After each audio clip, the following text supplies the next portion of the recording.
Bonjour. Alors aujourd'hui, nous allons commencer une nouvelle petite série de vidéos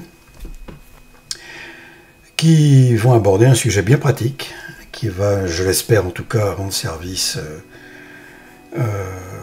vous rendre service, et puis ça me rend service évidemment aussi, bien entendu, mais auparavant, comme on est en début d'année, cette merveilleuse année 2024 qui s'annonce tout à fait remarquable, bien entendu, eh bien, je vous adresse tous mes vœux spirituels.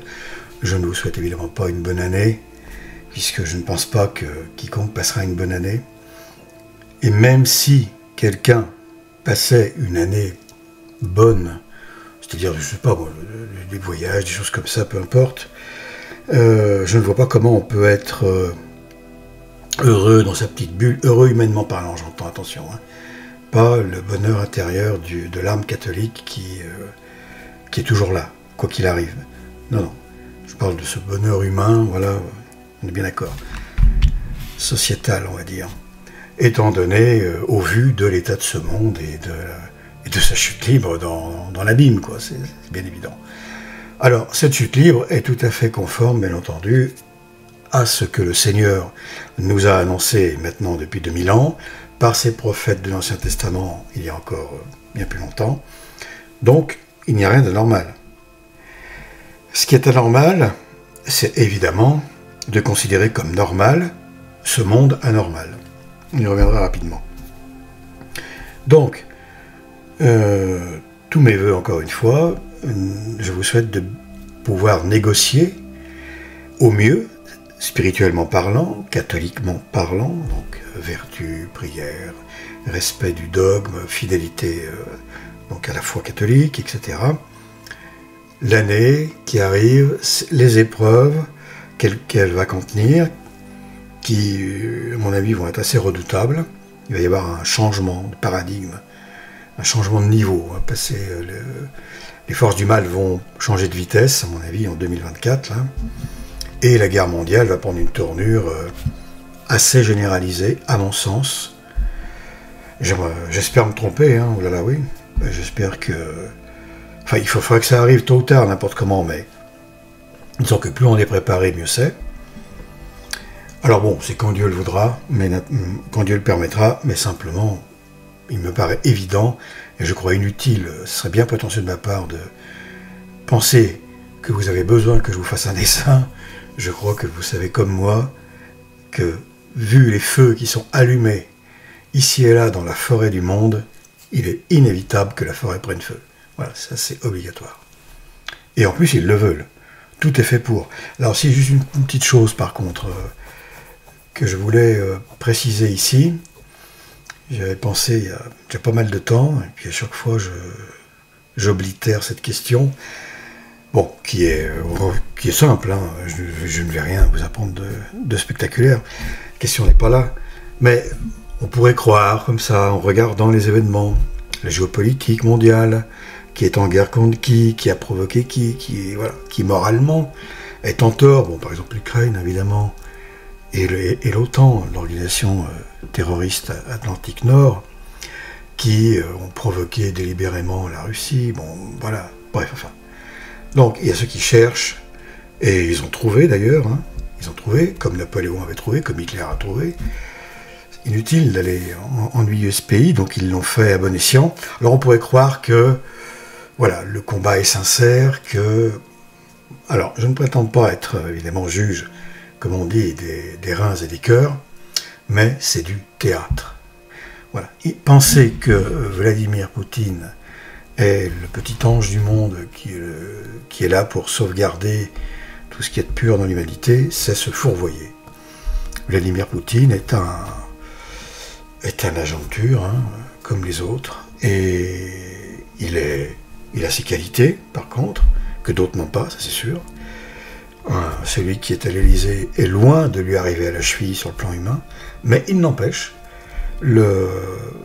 et puis son conjoint pareil, mais il n'empêche que ce personnage, M. Poutine, donc, qui est encore une fois, que je ne juge pas personnellement, mais il ne peut pas être au-dessus de la mêlée, donc j'entends par là les forces les plus occultes du monde, il ne peut pas en être question, c'est absolument impossible. Ou alors ce serait lui, le grand chef suprême, donc le diable. Et ce qui n'est pas le cas. Non, il joue sa part de la partition mondiale, il joue son rôle, et on voit bien d'ailleurs qu'il y a eu une espèce d'accord tacite. Je n'interviens pas pour Gaza et vous me lâchez la bride pour l'Ukraine. Enfin bon, j'imagine qu'il y a eu des choses comme ça. Je peux me tromper, hein.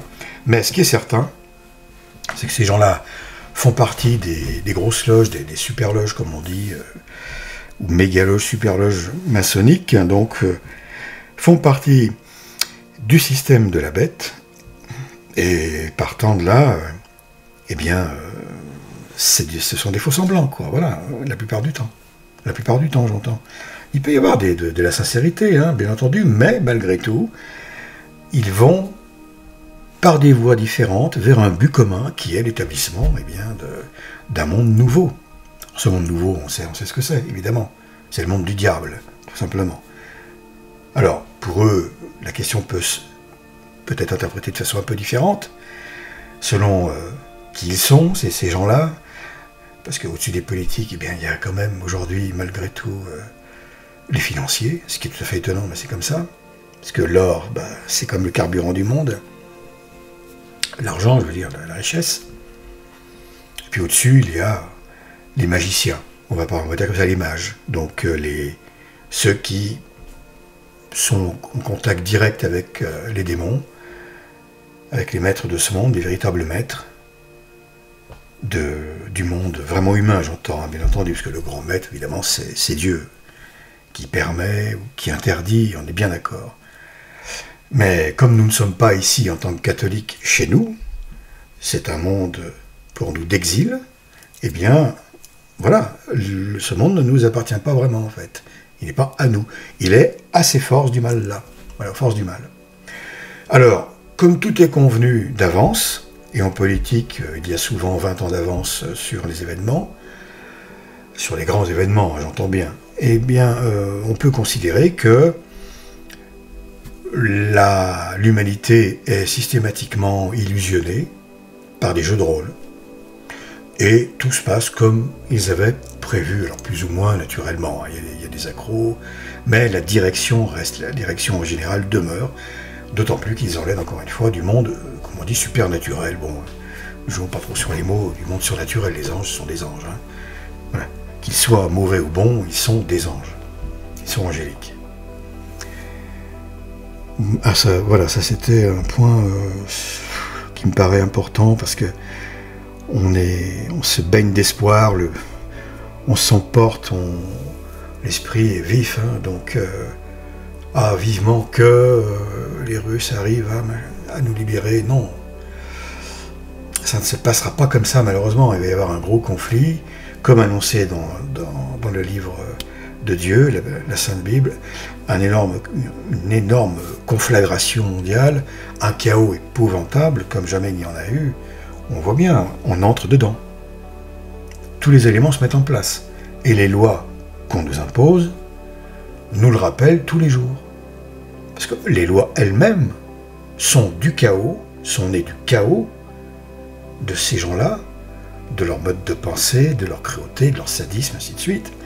Donc de leur satanisme, du mal. Ce sont des lois du mal qui viennent du mal, hein, attention. Là. Vraiment le vrai mal, pas le petit mal. Là, on est dans le mal qui va aller au bout, qui est capable de tout éradiquer. On a affaire à des types qui sont capables de raser la planète. Hein. Ça, c'est clair et net. Et par pure haine, par pure obéissance à leur maître Lucifer, comme ils disent, bon, on sait très bien que c'est Satan, voilà, et on en est là. Et ces lois sont porteuses de chaos, c'est-à-dire qu'elles engendrent le chaos, puisqu'elles sont contre nature. Toutes plus ou moins aujourd'hui. Prenons un exemple qui va vous paraître un peu surprenant, qui n'est pas naturel, qui concerne justement le monde artificiel, donc le monde de l'automobile. On est tous concernés par l'automobile. Pour peu qu'on ait l'âge du permis de conduire, bon, voilà. C'est un outil aujourd'hui quasi indispensable pour vivre, disons, d'une certaine façon. On peut s'en passer en ville, c'est vrai. Il n'y a pas besoin d'automobile pour aller faire ses courses dans une ville où il y a les magasins à disposition, mais lorsqu'on vit dans des campagnes un peu éloignées, ça devient très délicat. Donc voilà. Enfin, et puis autre chose, l'automobile c'est un facteur de liberté très important, bon, inutile d'enfoncer des portes aussi grandes ouvertes. Là on a affaire même à des baies vitrées, hein, c'est tellement ouvert que... Alors, je ne veux pas faire une analyse, attention, hein, aucune prétention là-dedans, c'est juste pour dire que quand un système politique, de but en blanc comme ça, voilà, impose un nouveau dogme, une nouvelle réalité qui tombe de nulle part, comme un pot de fleurs, et encore même pas, parce que le pot de fleurs, il était sur un balcon ou sur une fenêtre, bon, il avait une cause, une raison d'être, une dame aimait les fleurs, elle l'a mis là, là non, c'est quelque chose qui apparaît dans le ciel et qui tombe sur la tête, voilà, un caillou qui tombe sur la tête. Qu'il faut passer au tout électrique, parce que le thermique provoque du CO machin, et que ça provoque du réchauffement qui est décrété très mauvais. Le réchauffement climatique, c'est très mauvais. Ah bon? Alors encore une fois, eh bien, les agriculteurs au Groenland sont moins nombreux que ceux d'Espagne, d'Italie, de France, etc., d'Argentine, etc. Il y en a quand même un peu moins. En Antarctique aussi. Il y en a un petit peu moins, je crois, d'après les statistiques. Donc, déjà c'est absurde, parce que le réchauffement est très bon pour la prospérité de l'homme. Et pas que de l'homme, de la nature, du règne végétal, animal, etc. Il n'est pas question ici de crouler sous des 60 degrés, entendons-nous bien, un réchauffement raisonnable, et évidemment. Un refroidissement, par contre, une glaciation, alors là, oui, c'est sûr, c'est très intéressant, c'est la famine assurée, c'est les guerres, c'est ce qu'ils veulent, naturellement. Alors on décrète donc que ce qui est bien est mauvais, ce qui est bon est mauvais, ça on a l'habitude, hein. Enfin pour des choses aussi importantes, quand même, il faut faire fort. Et surtout, ce qui est très fort, c'est que c'est accepté par une grande partie des gens. Il y a une majorité qui croit que, oui, c'est vrai, le réchauffement, c'est très mauvais, et c'est provoqué par le CO2, blablabla, bla, alors que le CO2 est conséquent au réchauffement. Et il est indispensable, le carbone est indispensable à la vie. Sans carbone, il n'y a pas de vie. Plus il y a de carbone, plus il y a de CO2, plus il y a de vie, de forme de vie, plus il y a de faune, de flore, etc. Donc, c'est exactement l'inverse de la vérité qui nous est assénée, c'est le mensonge global, on vit dans le mensonge permanent. Comme dans une piscine, on fait de la plongée en fait. On a la tête sous l'eau, et c'est un océan de mensonges. On est en plein dedans. Alors si on n'a pas de tuba, eh ben on est mort. Alors on est mort spirituellement, hein, intellectuellement, voilà. Et puis après, on meurt physiquement, bien entendu. Parce qu'attention, être plein de mensonges en soi, plein d'erreurs, le corps ne fonctionne plus bien, ça c'est certain aussi. Revenons à nos petits moutons électriques, donc les petites voitures. J'aime beaucoup hein, l'automobile, c'est vraiment un outil extraordinaire, bon, évidemment. Et vouloir passer au tout électrique, alors bien sûr avec une petite transition par des hybrides qui fonctionnent plus ou moins, qui pèsent 3 tonnes, qui ressemblent à rien, qui mangent du pneu comme jamais, il faut vraiment leur mettre des chenilles, qui ont un mal fou à freiner, enfin bon, autant acheter des tanks hein, électriques, au moins on serait protégé dans les rues. C'est pas comme aujourd'hui, on peut prendre des coups de couteau, n'importe quoi, comme ça, pour rien, parce que ça amuse quelqu'un, parce qu'il y a un gars qui vient d'un pays un petit peu lointain, hein, qui joue au docteur, bon, enfin bref, au chirurgien plutôt. Un monde de fous, évidemment. Donc, l'automobile, tout électrique, très très bien, oui, mais est-ce qu'on a les moyens de nourrir tout ça? Non, évidemment, puisque dans le même temps, on a condamné le nucléaire en France, alors que ce pays était un revendeur, comme vous le savez tous, évidemment. Hein. Mais voilà, il suffit de le repréciser. on avait un excédent d'électricité ici, dans ce pays, qui était remarquable, et qui était un gage de sécurité, un coussin de sécurité bien confortable, il faut le dire, pour l'industrie, pour tout le monde, pour le peuple, voilà. C'est très rassurant quand même. Et, indépendamment des dangers du nucléaire, bien sûr qu'il existe, mais voilà, on ne fait rien dans ce monde, dans la vie telle qu'elle est, dans la création, on ne fait rien sans risque. La vie est un risque. On ne veut rien risquer, ben, faut se suicider, puis c'est tout. Voilà, il faut en finir avec la vie. La vie est un risque. Et ça, dans cette société où on joue le tout sécuritaire sans arrêt, où pour un oui, pour un non, il faut mettre ci, le casque, le machin, le truc, il faut se protéger de tout, c'est absurde. Voilà, c'est absurde. Bien sûr qu'il y a des mesures élémentaires, mais c'est beaucoup trop. Donc on est légiféré pour tout, pour un oui, pour un non. Bon, c'est une façon pour les puissances de s'imposer, de s'incruster et d'enfoncer les clous dans les corps, dans le corps social et dans les corps physiques, dans les âmes, toujours plus profondément et avec toujours plus d'assurance. C'est comme des piolets contre la montagne, enfin voilà, épouvantable. Donc le tout électrique c'est très bien, seulement il faudra les moyens d'alimenter tout un parc comme ça de voitures électriques. Puis non seulement les moyens, mais il faut les moyens, mais il faut que ce soit fiable. Ce qui n'est pas le cas. Il y a énormément d'accidents, d'incendies, de pannes, de tout ce qu'on veut. Il faut aussi que ces véhicules puissent avoir la même autonomie que les anciens, à quelque chose près. Ce qui est très loin d'être le cas. Il faut que les prix à l'usage de ces véhicules soient du même ordre, ce qui est loin d'être le cas encore une fois. Aujourd'hui, j'ai vu, ou hier, je ne sais plus, oui, hier, j'ai vu que pour faire un plein d'électricité à Paris, en France, c'est 2 fois plus cher, en gros, qu'un plein d'essence. Donc, l'arnaque est totale. Et en fait, le véritable but, on le discerne très, très facilement. C'est de mettre un terme à l'automobile privée. C'est fini. Leur but, c'est que les gens, comme nous, nous ne disposions plus de moyens de transport de type automobile. Personnel, c'est terminé. C'est de la dépropriation, ça aussi. C'est une entreprise de dépropriation.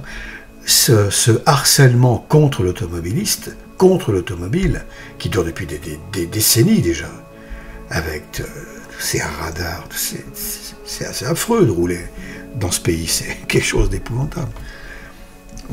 On est aux aguets sans arrêt, on fait que regarder à droite, à gauche, il y a un radar, le compteur, enfin tout, et on ne regarde jamais la route finalement.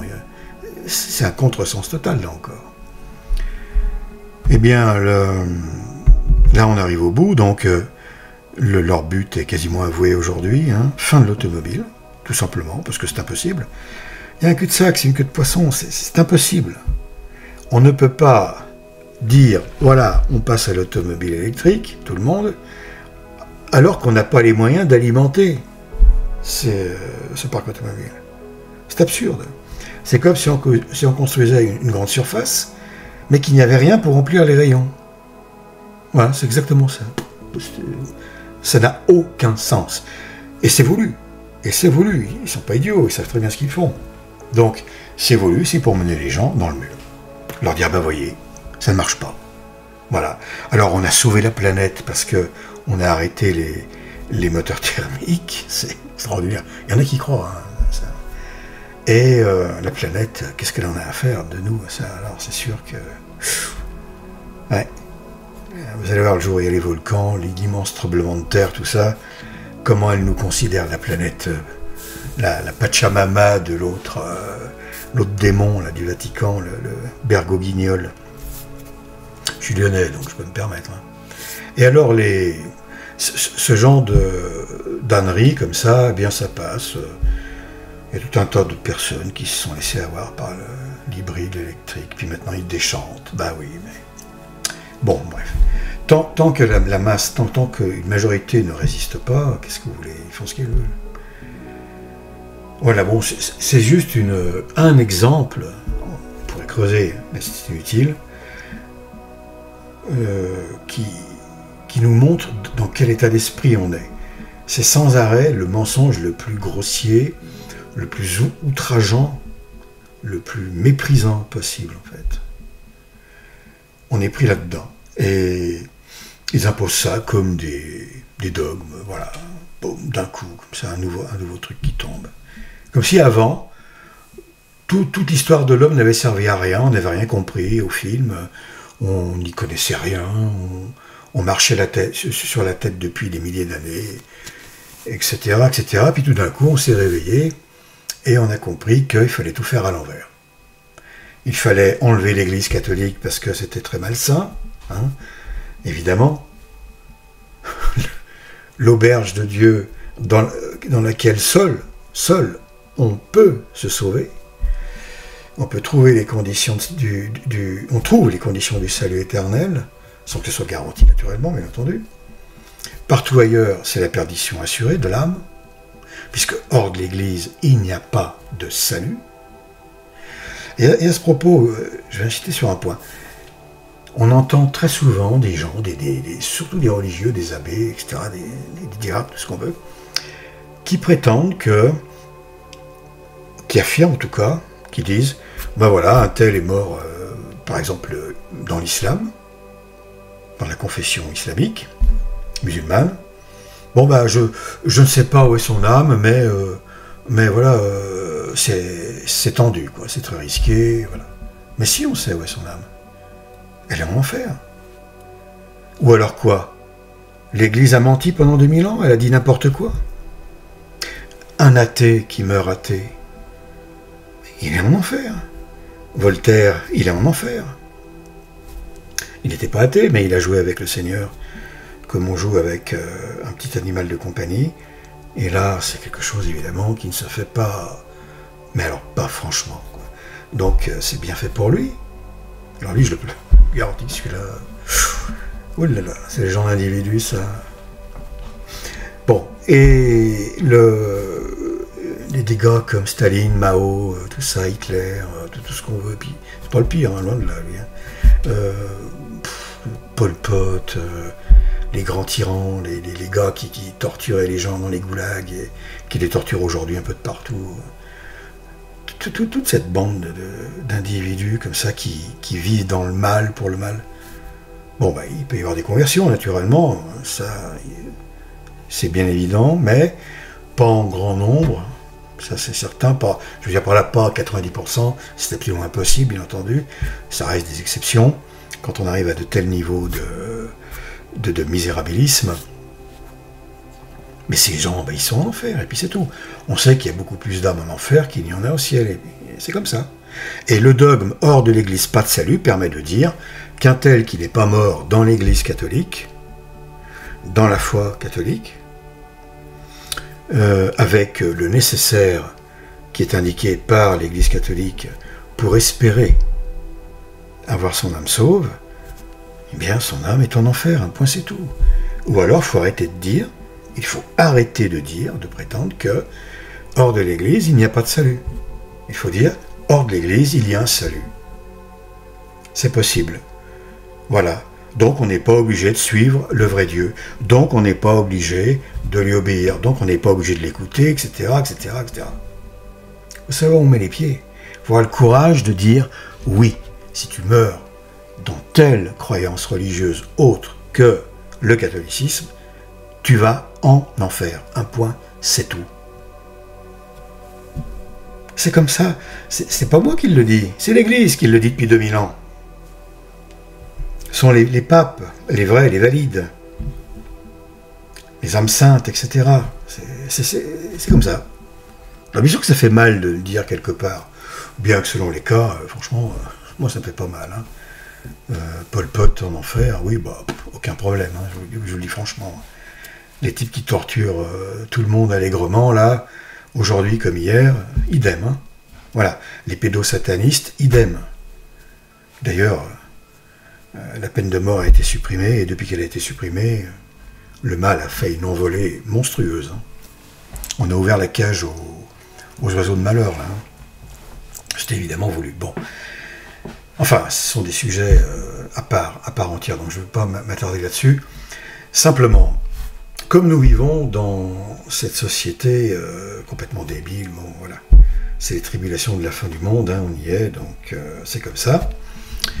C'est à prendre ou à laisser, donc prenons-le, bien entendu, on l'accepte, c'est Dieu qui le permet, donc on encaisse. Il est bien évident que encaisser ça tout seul, humainement parlant, alors même avec l'appui d'autres êtres humains, mais humainement, strictement parlant, c'est très très très risqué. Alors, je ne vous apprends rien naturellement. Il nous faut l'aide, les grâces de Dieu. C'est tout. Sans ces grâces du Seigneur, je prétends qu'on ne peut pas y arriver, c'est impossible. Dans un monde aussi piégeux, dans un bain d'acide aussi constant, permanent, puis d'ailleurs un bain dont la densité d'acide grandit, s'accroît chaque jour davantage, puisque le mal, il ne dort pas, contrairement au bien, et il avance chaque jour il place ses pions toujours plus en avant, etc., etc. Donc son plan avance inexorablement, et il arrivera à ses fins. Pour un temps très court, certes, mais pour 3 ans et demi, ok, mais il arrivera à ses fins. 1290 jours, hein, je crois. Alors, qu'est-ce qu'on fait au milieu? On est angoissé, on tremble d'avance, on se morfond, on est très mal dans notre peau, encore une fois on angoisse, l'avenir nous rend malade, enfin, bon, non. Alors déjà, je prétends qu'il faut avoir un pied dans le monde et un pied là où on va aller en lecture, c'est-à-dire sur le calvaire, avec notre Sauveur, notre Créateur. Une main dans le monde qui agit et une main au calvaire qui prie. Voilà. Et en un, pas en deux. On se coupe pas en deux, évidemment. On n'est pas catholique que le dimanche, et donc on est catholique tout le temps, ou on ne l'est pas. Je ne vois pas où est le problème. Il ne faut pas passer son temps dans les infos, parce qu'alors déjà c'est très très ennuyeux, c'est extrêmement sale, c'est de la souillure, sexuellement parlant, charnellement, enfin sensuellement parlant, c'est un... Comment dire, c'est un égout hein, aujourd'hui. On voit des choses hallucinantes. Hein. C'est extraordinaire. Je ne veux pas employer des mots vulgaires, mais comment dire, ce monde va ressembler de plus en plus, il faut le dire, à un bésodrome. Hein. C'est quelque chose d'épouvantable. C'est Sodome et Gomorrhe à côté, c'était presque une crèche pour enfants de cœur. Hein. Ça va devenir quelque chose d'inouï, hein, vous allez voir. Avant que quelqu'un se fasse passer pour un saint pour rétablir la situation. Et ce quelqu'un, ce sera l'Antichrist. Mais il faut que le chaos arrive au bout. Il faut que le péché soit au comble, en quelque sorte. Et que les gens soient dans le désespoir. Dans un état de saleté intellectuelle, morale, spirituelle, physique, tel que le premier qui se présente avec le pouvoir de restaurer les choses, et le pouvoir il l'aura, il en aura les moyens, c'est certain, et bien celui-là soit acclamé par la très grande majorité des êtres humains. Et alors, à ce propos, au candidat de poste de l'Antéchrist, parce qu'il y a un recrutement sévère, évidemment qu'il est déjà désigné, mais en tout cas pour moi, qui ne sais pas qui il est, évidemment, on peut... J'avais mis Obama, bien sûr, ça c'était évident. Et puis il y avait également... Lui, je le vois plus comme le Mahdi des musulmans, celui-là. Et puis il y a également Trompette, là. Le faucheton, parce que ça me fait bien rire. Les salades de QAnon et compagnie, ça encore, c'est une foutaise épouvantable. C'est du...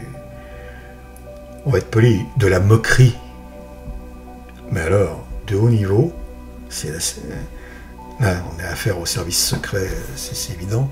D'ailleurs, les gars qui sont là-dedans sont horripilants, je trouve. Enfin, bon. Et puis, il y a donc lui, et il y a évidemment un nouveau prétendant, là. Enfin, quelqu'un qui est redoutable, je pense, de cruauté, c'est Charles, l'anglais. Voilà. Lui, attention, n'oubliez pas qu'il avait dit, hein, clairement, et ça cache une grande forêt de haine, ça. Je rêve de pouvoir me réincarner en virus pour exterminer l'humanité, en gros. Mais réincarner en virus, oui, ça il l'a dit. Bon, pour exterminer les gens, tout simplement. Donc, ouais, on a affaire au gratin, là, au gratin, à l'élite des enfants de Satan. Ce sont les enfants de Satan. Ils font partie de la FM, évidemment, de la franc-maçonnerie, la synagogue, tout ça, du diable. Cette franc-maçonnerie qui est le royaume du mensonge, de l'erreur, de l'ânerie, de tout ce qu'on veut. On pourrait... il y a des choses extraordinaires à lire là-dessus. Franchement, leur doctrine est fondée, alors elle est d'origine évidemment juive, hein, mais c'est fondé sur des inventions, des absurdités, des délires humains, tout simplement, hein, des fantasmes, mais c'est extraordinaire. Ça ne tient pas du tout la route, cette histoire.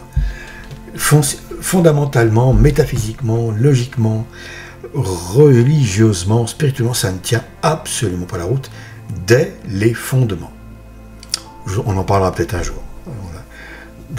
De ça, c'est très facile à comprendre. Enfin, c'est incroyable. Et quand on pense que ces gens-là mènent le bal, dominent ce monde, bah, on ne s'étonne absolument plus que leurs lois, tout ce qu'ils appliquent, etc., bon, on reconnaît un arbre à ses fruits, hein, soit complètement bancal, invivable. Parce que le monde est de plus en plus invivable. Enfin, ça, vous le remarquez. De plus en plus dur à supporter. Et justement, alors, sans le Seigneur, on ne pourra pas, je pense, s'en sortir. Parce que ça va s'accroître, la violence va arriver, hein, tôt ou tard, chez nous aussi. Il faut bien avoir la loi de programmation militaire, par exemple. Bon, ça, c'est écrit noir sur blanc, voilà, d'ici quelques temps, n'importe qui dans ce pays, et puis en Europe, j'imagine, pourra être appelé sous drapeau européen, ou peu importe quoi, pour aller combattre un ennemi. Alors évidemment, aujourd'hui, c'est la Russie, bon, voilà, pour aller donc se faire massacrer, puisque tel est le but. Se faire massacrer, pas gagner, non, se faire massacrer. Voilà, c'est tout, ça suffira. Jusqu'au dernier Ukrainien, bientôt ça va être jusqu'au dernier Européen. De souche, ah, évidemment, évidemment. Pas les chers invités. Hein. Donc, invités de force. Alors il y a ça, il y a plein d'autres choses. On pourrait parler tellement de sujets. On pourrait y passer franchement le mois de janvier. Là. On ne va pas faire comme ça. On va plutôt garder les pieds sur terre, pour ainsi dire, et c'est-à-dire la tête dans le ciel aussi, sinon on ne les a plus sur terre. Le réalisme, c'est de penser au salut de l'âme. Si on ne pense pas au salut de son âme, on n'est pas réaliste du tout. Là, on est un rêveur. Donc c'est en croyant avoir les pieds sur terre, en disant « Mais moi, je ne pense qu'aux choses du monde, je suis très rationnel, je suis même un ratiocinant ». J'en avais parlé un jour du ratiocinant avec une démonstration d'un soufi très connu, puisque c'est le plus grand des maîtres arabes. Le Cheikh el-Akbar, Ibn Arabi, Muhyiddin Ibn Arabi, qui nous parle des ratiocinants qui s'égarent et qui sortent de leur domaine d'exploration, et ils en deviennent parfaitement ridicules. Donc plus quelqu'un est ratiocinant, plus il est la tête dans la boue, comme une autruche, une taupe. Voilà, c'est une taupe. Il vit que de matière, de ce qu'il touche, de ce qu'il voit, enfin bref, voilà. L'homme à quatre pattes, quoi. Et là, on a un gars qui est complètement dans l'illusion. Ben alors, total. Il n'a aucune idée du salut de son âme, il s'en fiche. Dieu, ah bon, il y a un Dieu, ben non. Tout vient du Big Bang, de la soupe à l'oignon originelle, avec des croutons, enfin, il faut arrêter, c'est bon. Stop, on n'en veut plus, on n'en peut plus. On arrête les frais. Alors, pour nous autres, on va retourner vers notre Seigneur, là où on se sent bien, là où on se sent en sécurité, et même si on n'est pas physiquement, on y est quand même, en sécurité, là où on se sent aimé, où on se sent écouté, etc., etc. Contrairement au monde où on ne sent absolument rien de tout ça, et au contraire, on sent tout le contraire, quoi. Il s'agit donc de l'ouvrage, on va prendre pour appui, un ouvrage que j'ai trouvé très intéressant parce c'est très simple. Moi j'aime bien, et puis ça permet de... ça concerne tout le monde, voilà, tout le monde, on va tous se sentir, on est tous concernés vraiment. D'autant plus qu'on va aborder divers corps de métier et diverses situations d'état d'être, père de famille par exemple, etc. Les artisans, les agriculteurs, vous voyez. Et alors il s'agit de l'abbé Baudran, je crois que je l'ai dit, hein, il me semble, je ne sais pas, je sais plus. Et le livre c'est L'âme sur le calvaire, considérant les souffrances de Jésus-Christ et trouvant au pied de la croix la consolation dans ses peines. Nous, on trouve de la consolation dans les peines de notre Seigneur, avec des prières, des pratiques et des histoires sur les différents sujets. Voilà, l'abbé Baudran. Et j'ai l'édition ici de 1828, donc il y a 200 ans à 5 ans près. La faune a disparu à 90%, la flore est bien esquintée, ça c'est certain, l'atmosphère est extrêmement polluée par les chemtrails, notamment, et essentiellement, qui rendent malades, qui donnent des rhumes. Ils nous déversent tout hein, sur la figure avec ça, tout ce qu'ils veulent. C'est le couteau suisse de l'empoisonnement. Le chemtrail, c'est vraiment ça. Cadmium, barium, aluminium, sélénium, et j'en passe, déium. Et puis bactéries, virus même, sang, on a retrouvé du sang, du graphène bien entendu, hein, ce qui sert d'antenne, d'interface électromagnétique, rayonnement entre l'homme et les antennes, etc., etc. Enfin, tout le cirque, là, ça rejoint les injections et compagnie. Voilà, tout est lié et on est littéralement empoisonné de A à Z par la nourriture, par l'air, partout. Par les ondes, parce qu'on en entend, parce que l'on voit, les jeux vidéo, par exemple. Les séries, bon, on va pas y revenir à chaque fois, hein, les films, ça c'est tout à fait évident, là, il y a une propagande terrible. Et en fait, le monde littéralement est pris dans une nasse, dans un filet, et ce filet, c'est la contre-initiation satanique. Ça dure depuis un petit moment, naturellement, ça n'a pas commencé hier, mais cette contre-initiation satanique, aujourd'hui, elle a pris une amplitude absolument extraordinaire, et elle s'est normalisée, pour ainsi dire, aux yeux de la plupart des gens. C'est l'imposition d'une nouvelle morale, c'est-à-dire de l'immoralité, c'est l'imposition d'une nouvelle vérité, c'est-à-dire du mensonge, etc., etc., etc. Et ça passe quand même comme une lettre à la poste, hein, il faut bien le dire, chez la très grande majorité des gens qui n'y voient... Bon, je ne veux pas faire le Mario, la question n'est pas là, mais la plupart n'y voient que du feu, quoi, voilà, ça paraît être une évolution presque normale. Apprendre la masturbation à des enfants de 2 ans, oui, bon, pourquoi pas au fond, hein. Bah, bien sûr, on en parlera avec le Seigneur un jour, vous allez voir. C'est certain que là, on atteint un niveau inédit, qui n'a jamais été atteint dans l'histoire, même avant le déluge, hein, c'est certain. Le niveau de corruption, de vice, de pourriture est parfaitement, enfin, totalement inouï et inédit. C'est la première fois que d'ailleurs que l'humanité s'attaque comme ça à l'innocence, au bébé, à l'enfant. C'est incroyable, quoi. Bon, normalement, il devrait y avoir des révoltes parentales de partout dans le monde. On devrait entendre un tel s'est fait un petit peu, comment dire, éjecter du 16e. Voilà, c'était quelqu'un qui s'intéressait d'un peu trop près aux enfants. Hein. Bon, c'est inouï ce qui se passe. Voilà, ici, il y a donc un petit problème. Vous venez de le constater. Et pour toutes les personnes qui ont déjà écouté l'ancienne version, ben, vous avez vu que la vidéo avait un souci. Il y a deux enregistrements, hein, comme vous l'avez constaté, qui se chevauchent. Je n'avais pas vu ça au montage. J'en suis bien désolé. Voilà, excusez-moi pour cette erreur de montage. Et j'ai laissé une petite partie exprès là pour justement montrer qu'à partir d'ici, il y a une rupture dans la continuité. Alors je ne disais rien d'extraordinaire dans la partie que j'ai enlevée il y a quelques minutes, que j'ai dû occulter, et en fait, oui, bon, ben voilà, ils sont en train de détruire le monde, tout simplement. Alors, j'en profite pour dire que les images de chemtrail peuvent paraître étonnantes, mais comme je parle très succinctement de ce qui se passe un petit dans ce monde, de son... Oui, il coule à pic, quoi, c'est le Titanic, eh bien, je croyant sincèrement que les chemtrails font partie des 2 plus gros problèmes, enfin, sur le plan naturel, j'entends, c'est le plus gros problème sans doute, parce qu'avec ça, ils esquintent absolument tout, ils détruisent la faune, la flore, et nous, évidemment, les êtres humains. C'est un véritable massacre, un génocide, cet épandage de poison sur nos figures, là. Et en plus, on ne parle même pas de la symbolique, occultation de la lumière, donc des théophanies divines, si on veut y aller par là.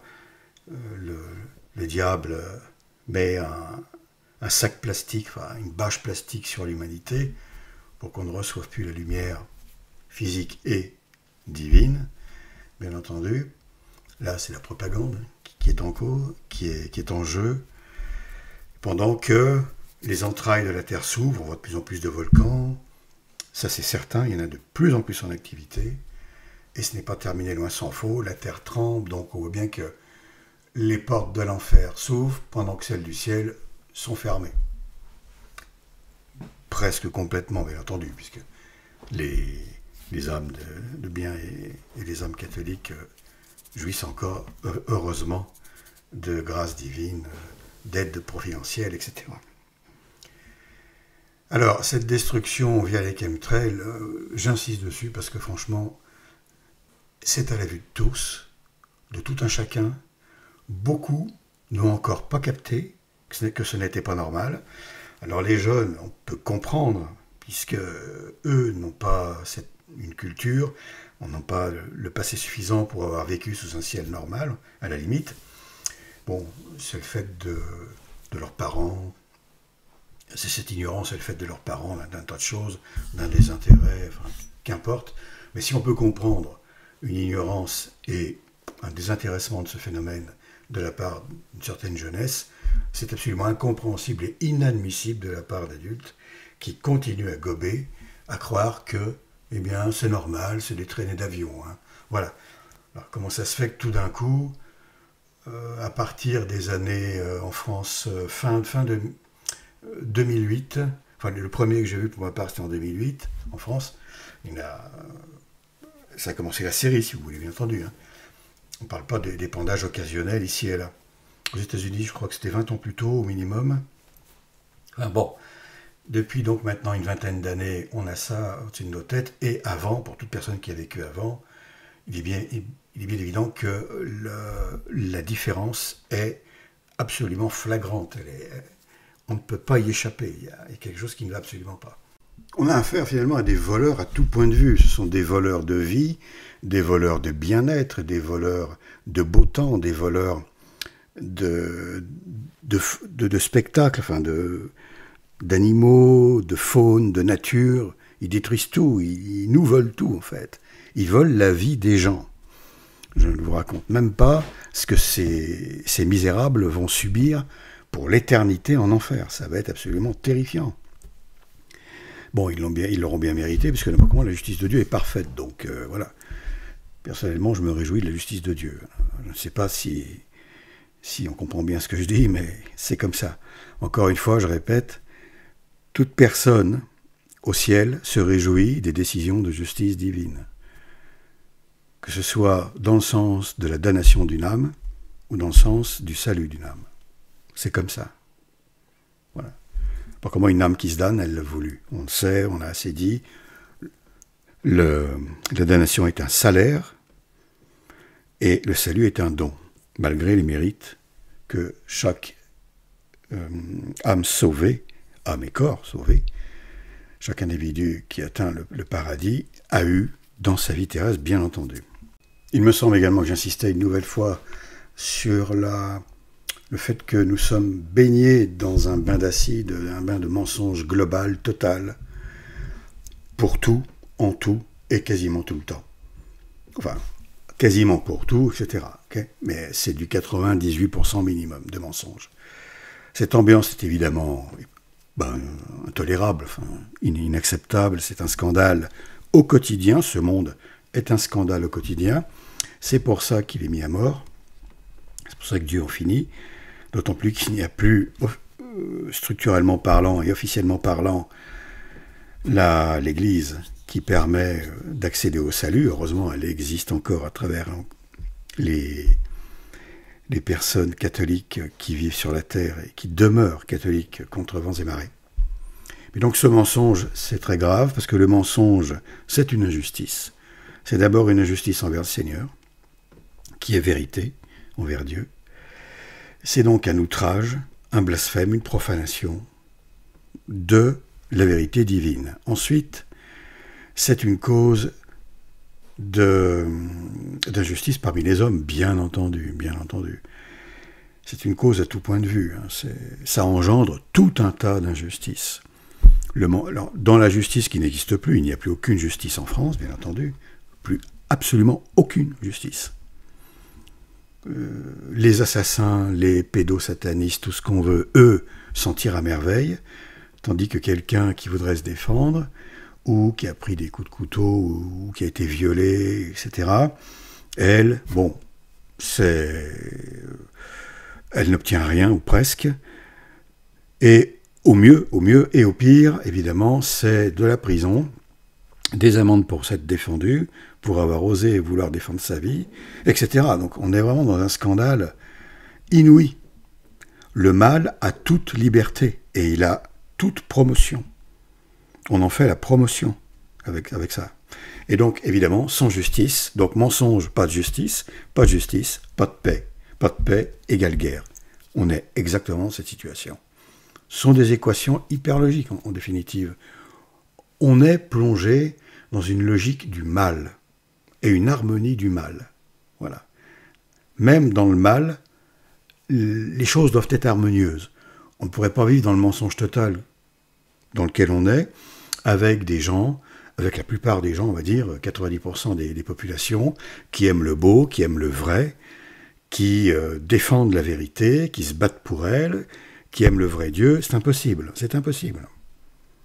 C'est parce que c'est tout l'inverse, parce que la très grande majorité des gens n'a rien à faire ou n'aime pas la vérité, le beau, le vrai, Dieu, le vrai, etc., l'Église, qu'on en est là. Voilà. Bon, ceci dit, on va continuer. Je remercie vivement la personne qui a signalé ce problème. Le message est sur Odyssée, puisque sur YouTube, on ne peut toujours pas. J'espère que vous ne m'en voulez pas, de supprimer les commentaires sur Odyssée, sur YouTube, mais je préfère. Voilà. C'est de plus en plus sale, YouTube, c'est de plus en plus, mal fréquenté, pour ainsi dire, c'est comme les rues. Voilà. Et je n'ai pas envie de me battre avec ça toute la journée, et de voir la chaîne devenir un PMU ou un hall de gare où on s'entretue, pas envie de ça. Voilà, donc merci encore à cette personne, merci beaucoup d'avoir signalé ce problème. Désolé pour la gêne que ça a occasionné à toutes les personnes qui ont écouté la vidéo. Et merci encore pour votre fidélité. Voilà, on continue. Il s'agit donc de la lecture, je le répète. On va s'appuyer sur la lecture d'un ouvrage de l'abbé Baudran, que beaucoup d'entre vous connaissent sans doute. Alors j'espère que ça ne les empêchera pas de nous suivre. C'est toujours un bon rappel. Il s'agit de l'âme sur le calvaire, considérant les souffrances de Jésus-Christ, et trouvant donc au pied de la croix la consolation dans ses peines, dans les peines du Seigneur, avec des prières, des pratiques, et puis des conseils, des histoires et des conseils. Donc je pense que c'est très utile par les temps qui courent, c'est rassurant, ça redonne du baume au cœur, ça redonne de l'espérance, ce genre de lecture. D'abord, comment tout contact avec le divin, avec le ciel, c'est évidemment salutaire et une source de bonheur intérieur absolument inestimable par les temps qui courent surtout. Et nous allons lire une espèce d'introduction, voilà, ce qui va servir d'introduction à la petite série de vidéos qui concerne donc nous, dans la société, dans nos différents états, de différentes fonctions selon qui l'on est, père de famille, enfant, industriel, agriculteur, enfin voilà, et on va prendre conseil ici, prendre note de ce qui est dit pour trouver des armes pour mieux vivre et avoir plus de, comment dire, de protection, etc., plus de moyens pour tenir dans la foi, dans la vertu, dans le dogme catholique, quoi, et demeurer comme une petite citadelle d'église catholique qui est là, imprenable, qui demeure encore entière, malgré le tsunami donc de satanisme qui inonde le monde. C'est parti donc. Donc dans les différents états, nous dit l'abbé Baudran, il y a des croix différentes.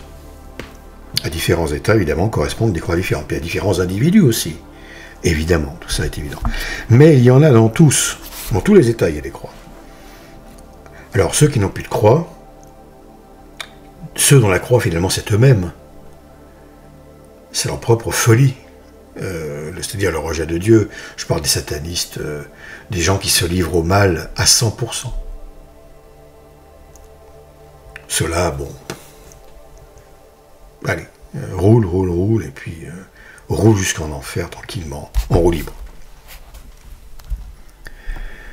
Dieu, je veux dire par là, ne leur impose plus de... On en a déjà parlé. Il y a une catégorie d'individus qui sont perdus à jamais. Pas besoin d'attendre qu'ils meurent pour être jugés. Ils sont déjà jugés. Ils sont perdus. C'est fini. Dieu les laisse vivre parce que son plan le veut ainsi. Voilà. Dans les différents états, donc, il y a des croix différentes. Il y en a dans tous. Or, c'est pour ces différents états et ces croix différentes que nous allons présenter différents avis salutaires, capables d'aider à les soutenir, les états.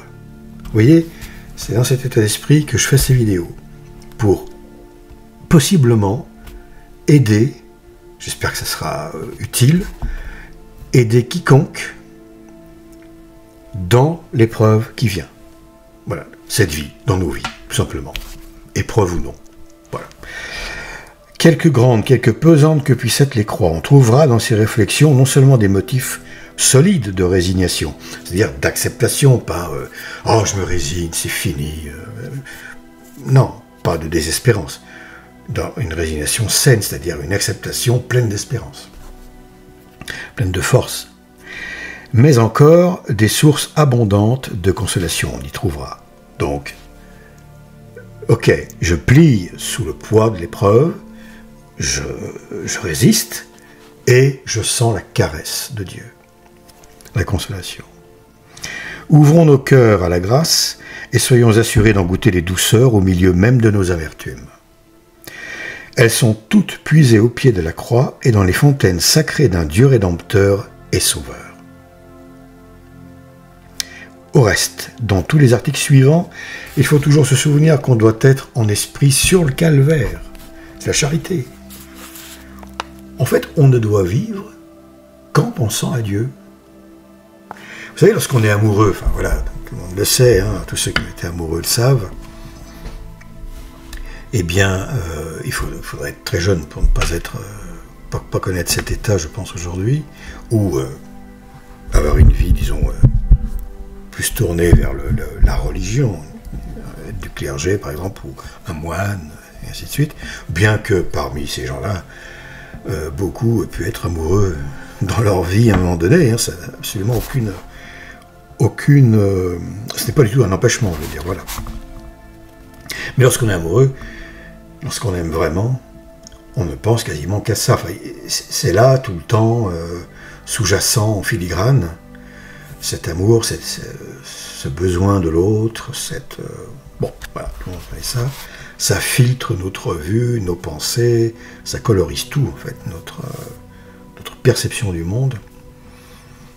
Et finalement, c'est un peu ça, la vraie sainteté, c'est être dans cet état d'esprit, en quelque sorte, toute proportion gardée et toute proportion réouverte vers l'infini. Parce que là, on ne parle plus d'une créature, mais on parle de Dieu. Donc c'est bien supérieur encore, c'est un amour différent, qui n'est pas axé sur du désir également, parce que dans l'amour humain, il y a quand même beaucoup de désir, c'est-à-dire d'envie de satisfaire quelque chose dont on est imprégné. Avec le Seigneur, c'est différent. C'est une ouverture du cœur et c'est souffrant. C'est toujours d'ailleurs, lorsque on commence vraiment à l'aimer, c'est une souffrance de ne pas assez l'aimer. C'est la souffrance du purgatoire finalement qui commence sur terre. Et offrir donc, on offre ces prières à Jésus-Christ comme sur la croix. C'est le moyen de les faire avec plus d'attention, de mérite et de consolation. Dans tout ce qu'on souffre, il faut penser à ce que Jésus-Christ a souffert lui-même. Et à la manière dont il l'a souffert. Le Christ, encore une fois, selon moi, non seulement a souffert d'une manière inégalable, inatteignable, toutes les souffrances qu'il a vécues. On pourrait dire, oui, mais il y en a d'autres qui ont été crucifiés, il n'y a pas que le Christ.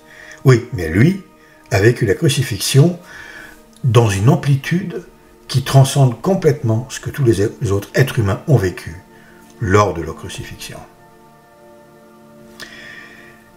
Et je maintiens, enfin j'aime à penser en tout cas qu'il a été à un moment dans sa passion, dans toute sa passion, donc il a été, pour ainsi dire, la souffrance infinie. Alors, infini, encore une fois, ne veut rien dire, parce que ça voudrait dire que c'est jamais fini. C'est pour ça que l'infiniment petit n'existe pas. C'est une façon de parler. Parce que si l'infiniment petit, paradoxalement, ce qui est un oxymore intellectuel, existait, il ne serait pas encore créé, parce qu'il faudrait un temps infiniment long avant qu'il soit déterminé, ce plus petit élément. Voilà. Non, il est indéfini. Le plus petit est indéfini. Il n'est pas infini, indéfini. Bon, mais enfin, ne jouons pas sur les mots. Donc, le Seigneur a souffert parfaitement. C'est la perfection de la souffrance, en quelque sorte. La globalité de la souffrance, qui est une espèce de contrepoids, enfin, je n'aime pas ce terme, mais à l'amour total qu'il était sur la croix. Bon, voilà. C'est pour dire que, tout simplement, que lorsque nous souffrons, on doit se dire, oui, mais mon propre Créateur, lui, il s'est obligé à venir ici, souffrir, encore incomparablement plus que moi. Pour moi, alors que pour lui ce n'était pas nécessaire, puisqu'il n'est pas évidemment parfait, alors, et pour moi, et tandis que pour moi c'est absolument nécessaire. Si je veux vraiment atteindre le ciel. Parce qu'il est, pour atteindre le ciel, le salut, c'est aussi et surtout une question de volonté. C'est saint Thomas d'Aquin, je crois, qui le rappelait avec véhémence. Il faut le vouloir, le vouloir, le vouloir. Et donc, se souvenir surtout qu'on ne demande et qu'on ne peut, donc dans nos épreuves, on doit se souvenir qu'on ne peut obtenir la consolation qu'en vertu de ses souffrances et de ses mérites à notre Seigneur. Sinon, toutes nos peines sont vaines.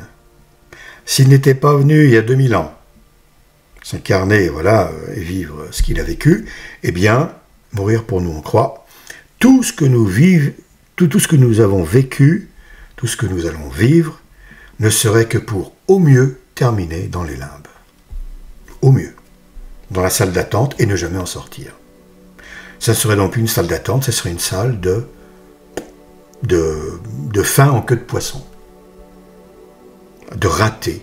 Il y aurait eu un raté dans la création. Comme un pétard mouillé, vous voyez. Non, ça ne pouvait pas se passer ainsi. Dieu, encore une fois, voit tout. Depuis son éternité. Il est sur le sommet d'une montagne qui contemple tous les temps, donc non. Il contemple toutes les vallées qui existent. Ça ne pouvait pas être comme ça.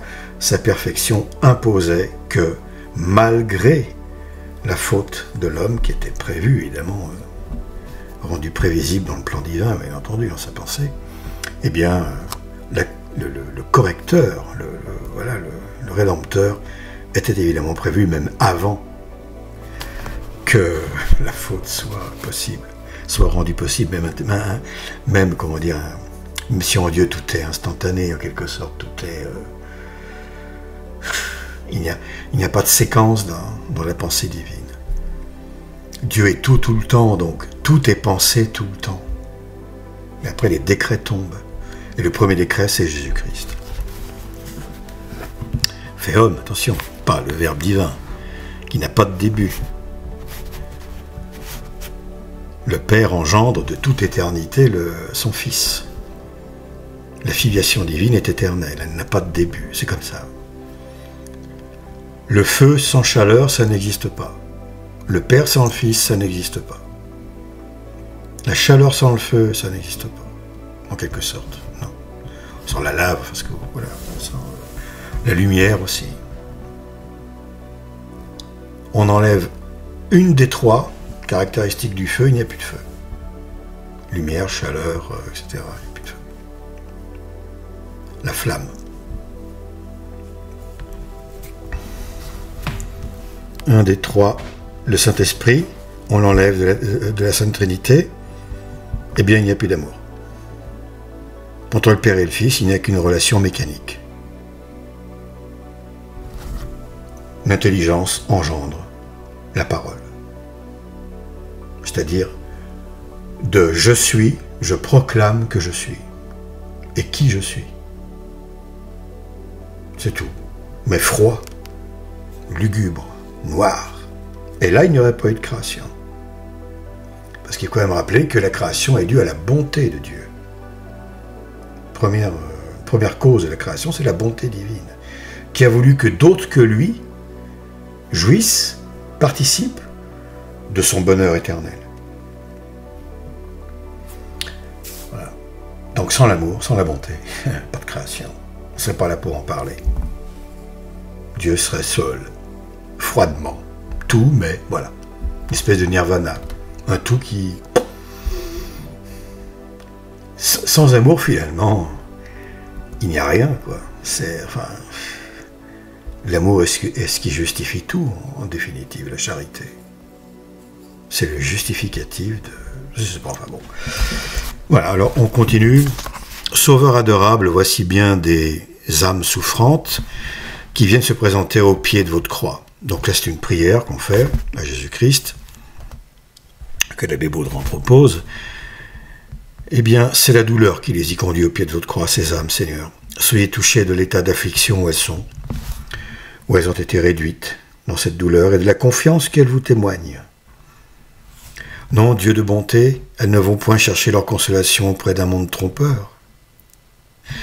Elles en ont connu le néant et la vanité.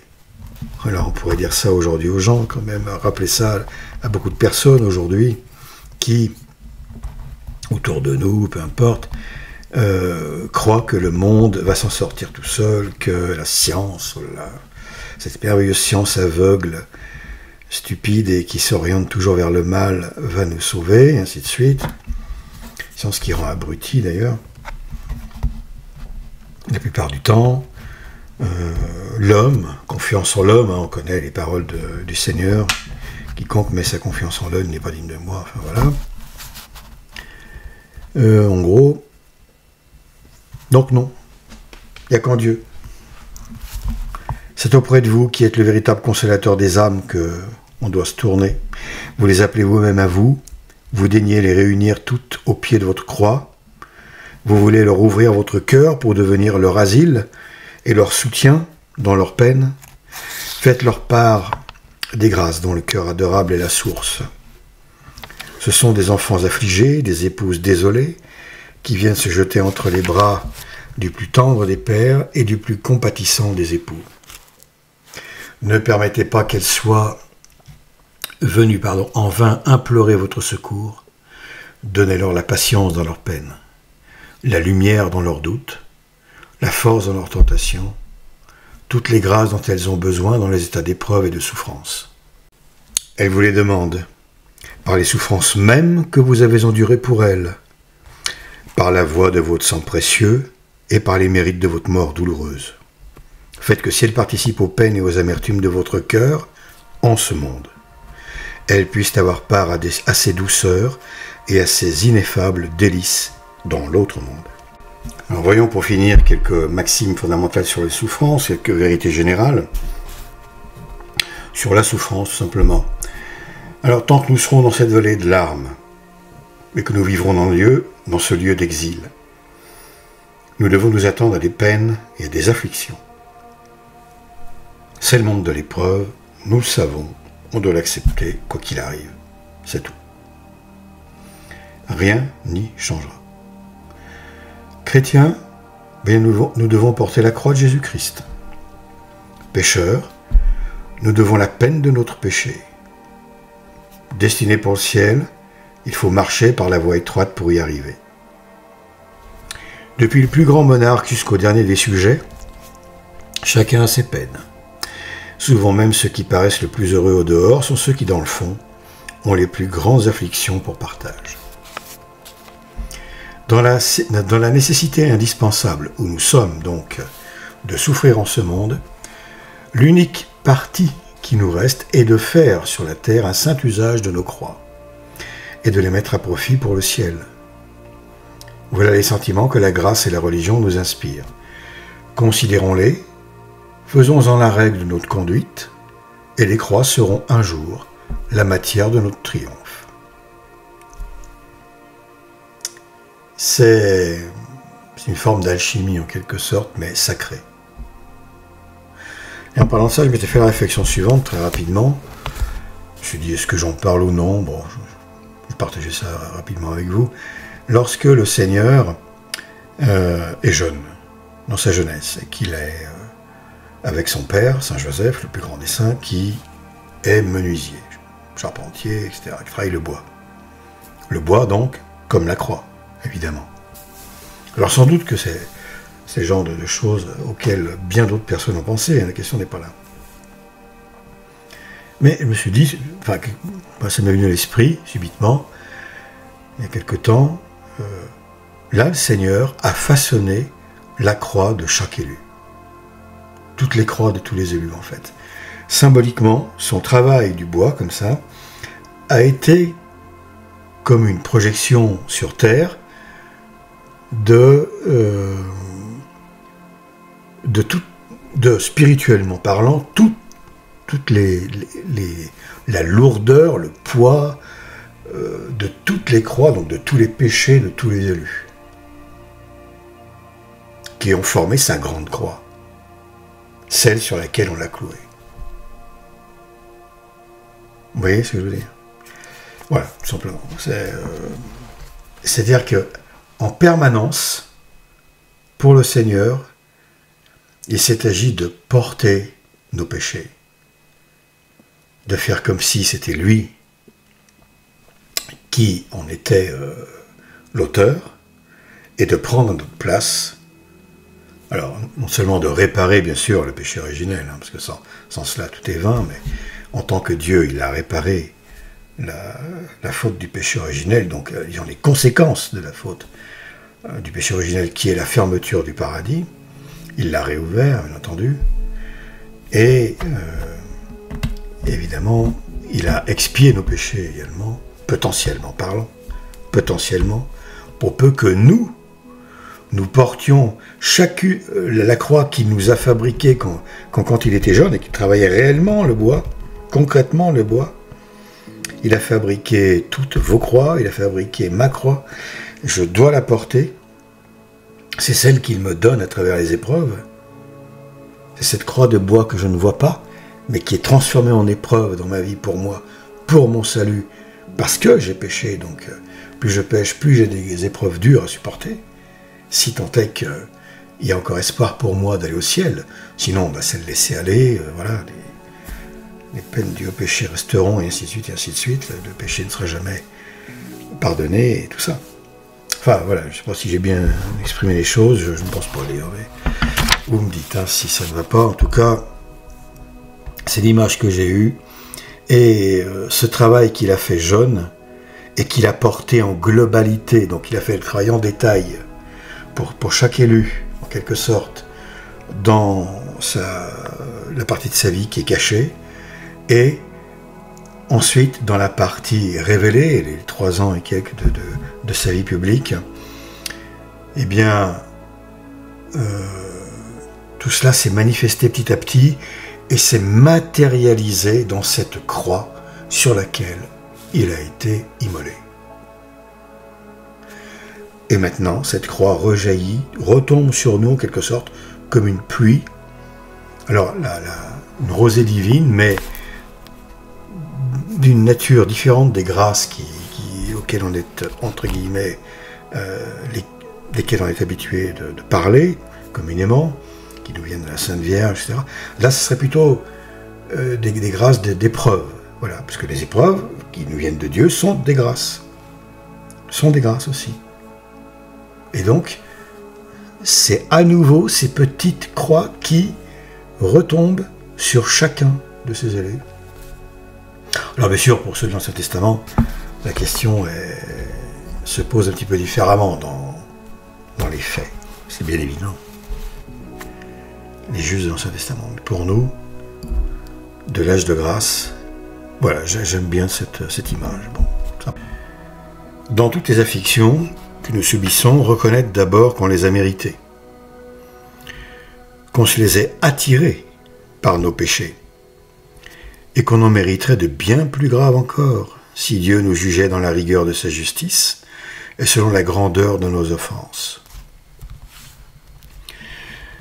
Recourir aussitôt à Dieu, et lui demander humblement la grâce de prendre nos croix dans son esprit et selon son cœur.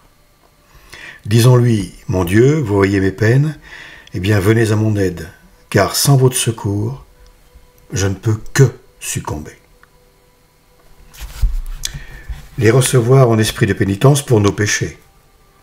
Cette seule pensée, recevoir donc les peines que Dieu nous envoie, cette seule pensée, j'ai mérité l'enfer, un seul péché mortel suffisait pour m'y précipiter à jamais, et j'en ai tant commis. Cette seule pensée, donc, ne doit-elle pas nous trouver résignés à toutes nos peines, si, par là, nous pouvons en éviter d'éternel? Bien évident, on a déjà parlé de l'enfer sur la chaîne. Voilà, on ne va pas y revenir. Dans nos peines temporelles ici-bas, pensons toujours aux peines éternelles. Voilà. Dieu nous envoie en quelque sorte une goutte d'eau et nous promet, disons, une goutte d'eau à porter et nous promet un océan de légèreté, quoi. Unir toutes les peines qu'on souffre avec celles de Jésus-Christ. C'est important, ça. Recoller notre croix à sa croix. Parce que la croix du Christ est constituée de toutes les croix des élus. Cette union les adoucira, les sanctifiera, les rendra même légères et consolantes. Et en ce faisant, on retourne au calvaire, tout simplement. On se met au pied de la croix du calvaire. C'est-à-dire à l'instant zéro, à l'instant T de toute la création. C'est l'instant le plus majeur, évidemment, avec un immense M de la création. Donc les sanctifiera, les rendra, cette façon de faire, donc les adoucira, les rendra même légères et consolantes, nos peines, nos croix. Je souffre, il est vrai, mais je souffre pour mon Dieu. Il souffre avec moi. J'unis donc mes soupirs à ses soupirs, mes larmes à ses larmes. Et quoi de plus consolant quand on a la foi? Ne demandez jamais absolument la délivrance de ses peines, mais uniquement l'accomplissement de la volonté de Dieu en tout. Faire comme le Christ, tout simplement, au Jardin des Oliviers. C'est évidemment, ce n'est pas pour rien s'il y a ces paroles, voilà. Père, que votre volonté soit faite et non la mienne. Ne demandons donc pas au Seigneur d'arrêter de déverser sur nous les grâces de la peine, les grâces des épreuves qui sont là pour notre salut. Donc ne lui demandons pas de nous priver du salut en lui demandant d'arrêter de nous envoyer des épreuves que nous méritons absolument par nos péchés. C'est exactement l'inverse de la charité. De demander ça au Seigneur. Au contraire, il faut pas. Alors, attendez, au contraire, ça ne veut pas dire qu'il faut demander, allez, oui, Seigneur, mettez-moi en plein la figure toute la journée. Non. C'est absurde. Le Seigneur sait mieux que nous ce qui nous convient. Il le sait infiniment mieux que nous. Donc, confiance. Confiance. Il fera durer la peine jusqu'à ce qu'elle doit durer, c'est tout.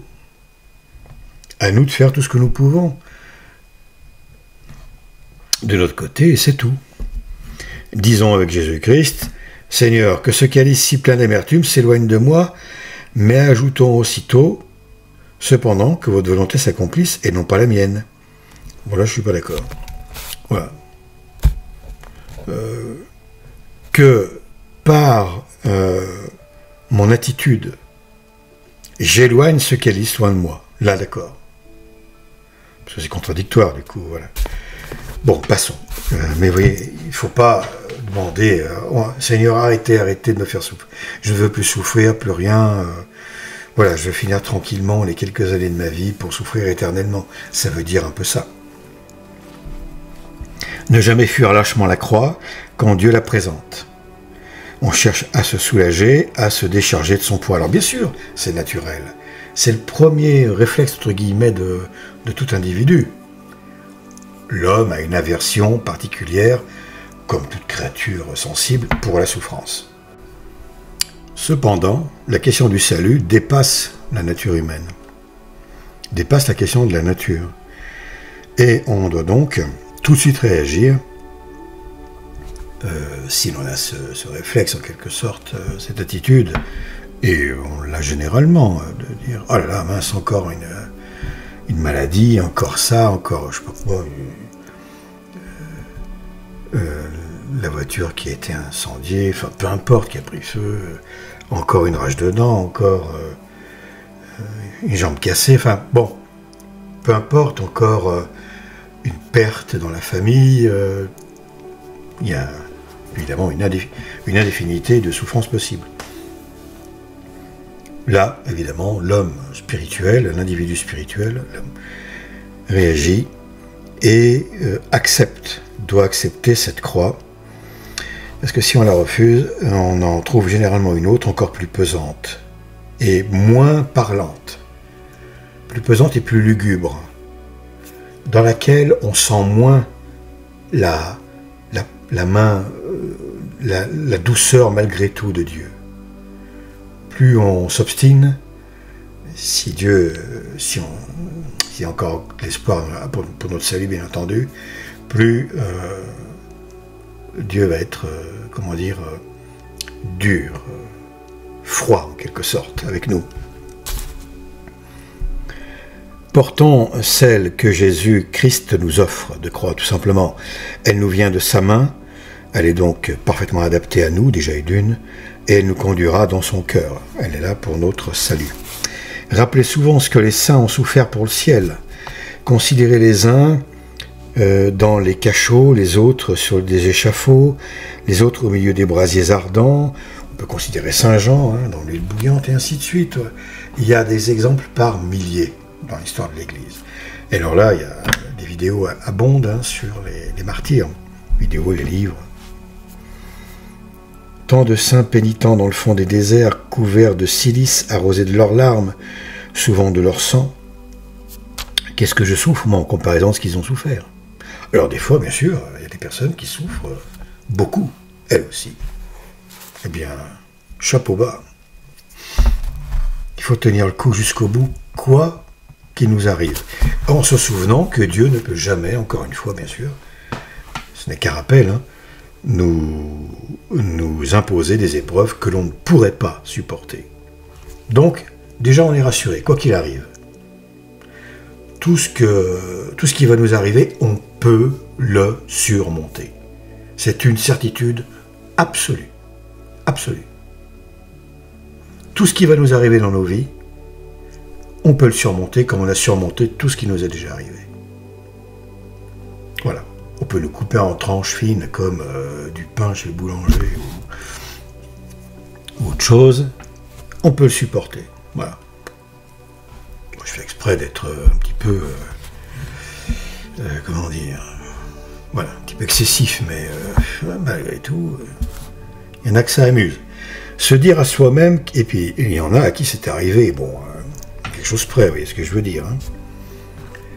Alors on doit se dire, avec l'aide du Seigneur, moi tout seul, non, je ne peux pas. C'est ce que je dis toujours au Seigneur.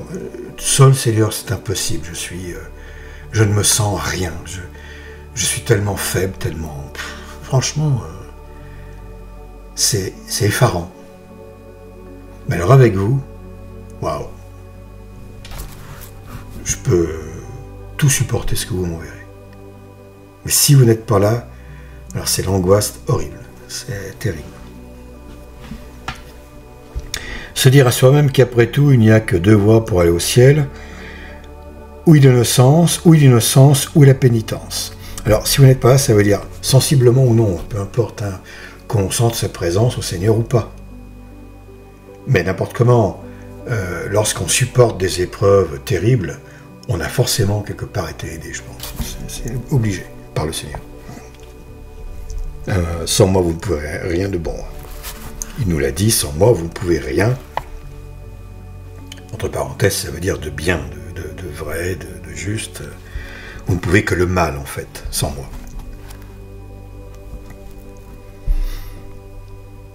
La voie de l'innocence, c'est pour ça que ce monde qui s'est fermé au Seigneur ne peut être qu'un monde de mensonges aujourd'hui, ne peut vivre que dans le mensonge, ne peut être qu'inondé de mensonges. C'est la moindre des choses, en fait, c'est de la logique élémentaire.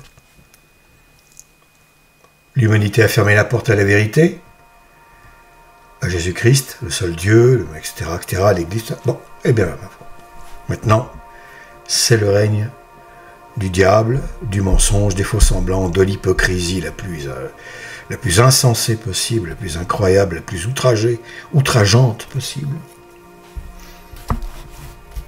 Et ainsi de suite. La voie de l'innocence m'étant fermée, il ne me reste que celle de la pénitence pour me sauver. C'est la seule planche qui peut me conduire au port après le naufrage. La pénitence, le sacrement de pénitence, essentiel. Dieu me la présente. Eh bien, voudrais-je la refuser et me perdre à jamais? Bien sûr que non. Il n'y a évidemment que la Sainte Vierge, ça c'est certain, et peut-être quelques autres âmes d'élite très très saintes qui n'ont pas eu besoin du sacrement de pénitence, puisque n'ayant jamais péché, mortellement en tout cas. La Sainte Vierge n'a jamais péché, ni véniellement ni mortellement. Ça c'est une certitude absolument de foi. Elle est immaculée, voilà.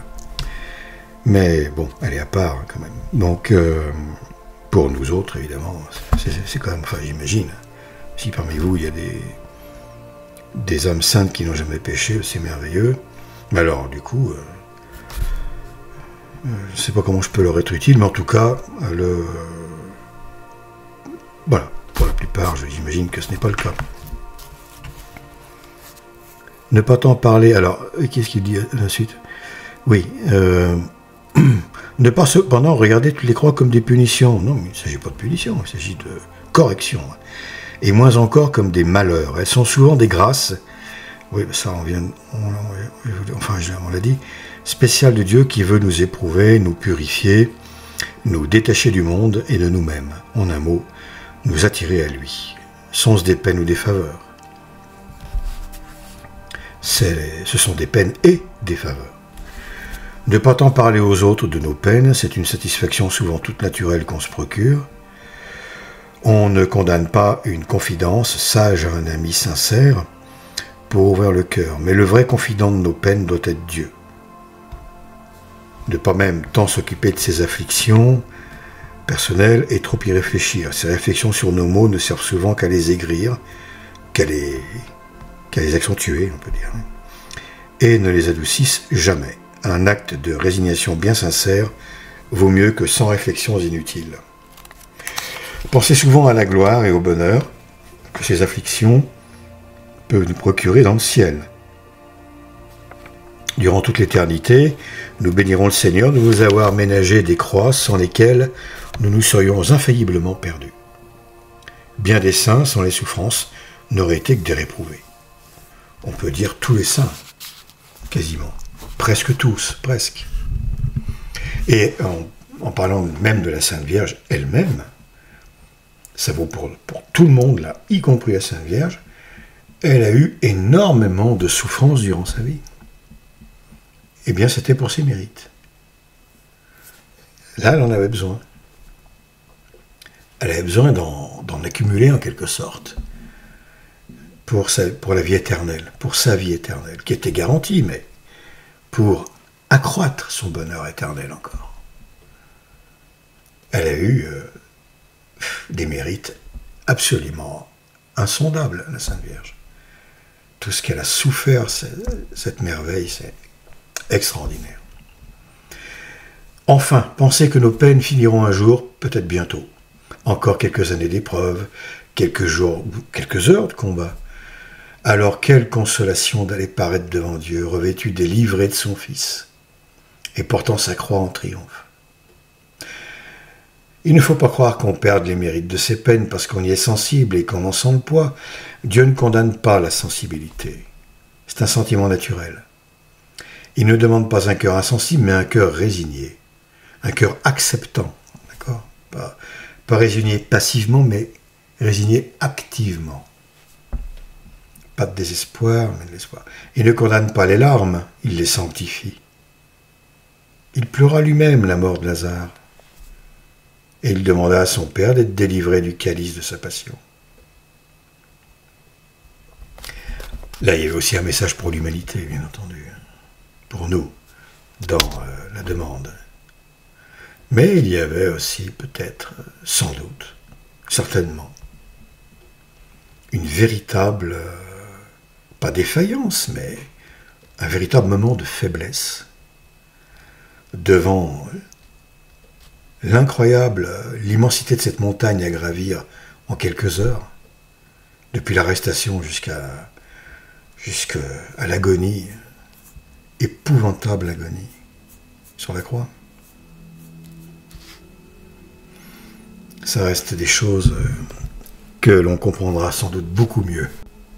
Une fois au ciel, pour peu que notre nom soit encore inscrit dans le livre de vie, à notre dernier souffle, ici-bas.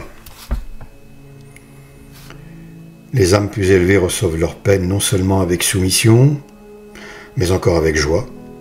C'est le sentiment des cœurs généreux, des âmes parfaites. Dieu n'exige pas ces sentiments héroïques de tous. Heureux ceux qui sont dans ces saintes dispositions, c'est tout. Voilà, mais ce n'est pas absolument nécessaire, mais évidemment, plus on est saint, plus ce genre de choses est remarquable. Cependant, ne jamais demander à Dieu des croix et des peines. Des croix et des peines, de peur de trop présumer de soi-même. Et puis on n'a rien à demander à Dieu, sauf évidemment des choses entre guillemets normales dans nos prières, etc. Mais ce n'est pas le genre de choses qu'on doit demander à Dieu. Dieu sait ce qu'il nous faut. Souvent Dieu accorde plus qu'on ne demande pour nous faire sentir notre faiblesse et réprimer les sentiments de notre amour-propre. Donc, si on demande des peines, on va en avoir plus qu'on pourra en supporter. Faire attention. On va le sentir, là. On va le sentir passer. Réunissons tous ces motifs dans un seul et revenons à notre grand modèle, au Seigneur, à Jésus-Christ, le chef évidemment des prédestinés, et en cette qualité, l'homme de douleur. Il a porté la croix, il nous la présente comme à Simon le Cyrénéen. Recevons-la de sa main. Alors, c'est-à-dire que, alors, j'aime bien encore cette image, il ne nous présente pas toute sa croix. On ne peut pas la porter. Lui, il porte la croix de l'humanité. Nous, on ne peut pas faire ça. dans la croix qu'il porte, il y a la nôtre, la petite, une petite croix. C'est celle-là qui nous présente. Il faut la porter. Et si on peut, par un esprit de vraie charité qui va au-delà de ce qui est nécessaire uniquement pour nous, porter, alors à ce moment-là, d'autres croix, partiellement, alors là, on porte quelque chose de sa croix qui ne nous appartient pas du coup, mais auquel on est lié par l'amour qui unit en fait la communion des saints. Quoi. Là, d'accord. Et on souffre pour les autres, du coup. On est entré dans un autre stade de sainteté. Catégorie au-dessus. C'est la première division. Voilà. Il a porté la croix et nous la présente comme à Simon le Cyrénéen. Recevons-la de sa main, portons-la dans son esprit. Il l'a consacrée dans sa personne, il l'a sanctifiée par son exemple, il l'a arrosée de son sang, il l'adoucit par sa grâce, il la récompensera et il la couronnera dans sa gloire. Voilà. Merci d'être resté avec moi jusqu'ici, hein, comme toujours. La prochaine fois, on aborde la question sous un angle plus restreint, on réduit le prisme, on parlera du père de famille affligé. Eh bien, je vous dis à très bientôt. Merci.